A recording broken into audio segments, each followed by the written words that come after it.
लागू दे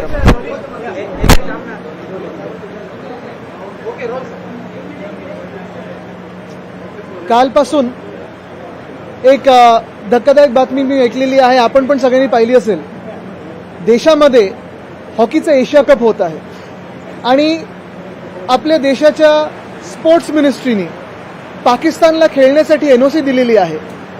कदाचित हा एक पहिला टप्पा असेल, कारण पुढचं जे काही आपण पाहतो एशिया कप होणार आहे तो क्रिकेटचा होणार आहे आणि मग भारत विरुद्ध पाकिस्तान तिथे पण खेळायला मिळावं का. कदाचित बीसीसीआयला पहिलंच काही बोलता येत नाही, आयसीसीला काही बोलता येत नाही, म्हणून भारत विरुद्ध पाक हा सामना हॉकीमध्ये होऊ द्यायचा, आपल्या देशात होऊ द्यायचा. लोकांची भूमिका काय आहे, लोकांची भावना काय आहे, किती तीव्र हे पाहून मग क्रिकेटकडे वळायचं.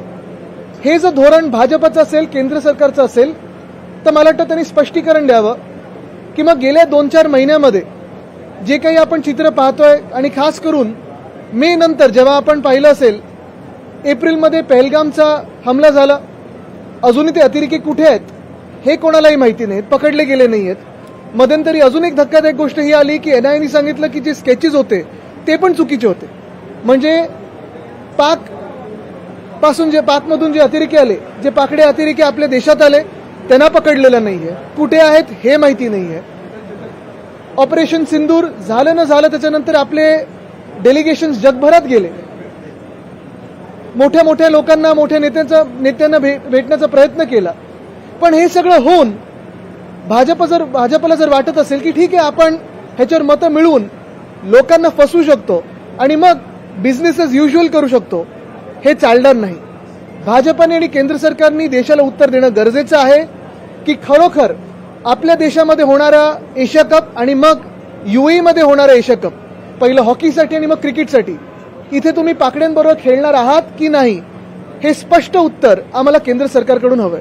कोणत्याही आर्थिक संस्थांनी फिरून मदत केली तर त्यांना देशद्रोही ठरवलं जातं. बीसीसीआय ही देखील खूप मोठी संस्था आहे, आर्थिक ताकद आहे त्यांच्याकडे. इनडायरेक्टली तुम्ही हॉकीमध्ये खेळा किंवा क्रिकेटमध्ये खेळा, जर तुम्ही पाकिस्तान बरोबर खेळलात तर ही संस्था खरोखर देशद्रोही ठरवली तुम्ही जाणार आहेत का. आणि खरोखर माझं लक्ष आहे केंद्र सरकारवर, कारण आपण पाहतोय गेले 2 महिन्यांमध्ये आत्ता काल परवाकडे UN सिक्युरिटी काउन्सिलचे अध्यक्षपद पाकिस्तानला मिळालेलं आहे.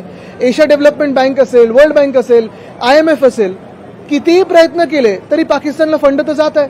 मग देशाचं डिप्लोमॅटिक आउटरीच, देशाची डिप्लोमसी, परराष्ट्र मंत्री काय नक्की करतायत हा एक प्रश्न होतोच.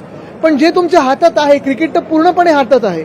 बीसीसीआयने जर ठरवलं की आम्ही याच्यात भाग घेणार नाही किंवा पाकड्यांसोबत खेळणार नाही, तर पूर्ण आयसीसीला वळायला लागेल. आयसीसी अध्यक्ष कोण आहे, तो आयसीसीचे अध्यक्ष कोण आहेत.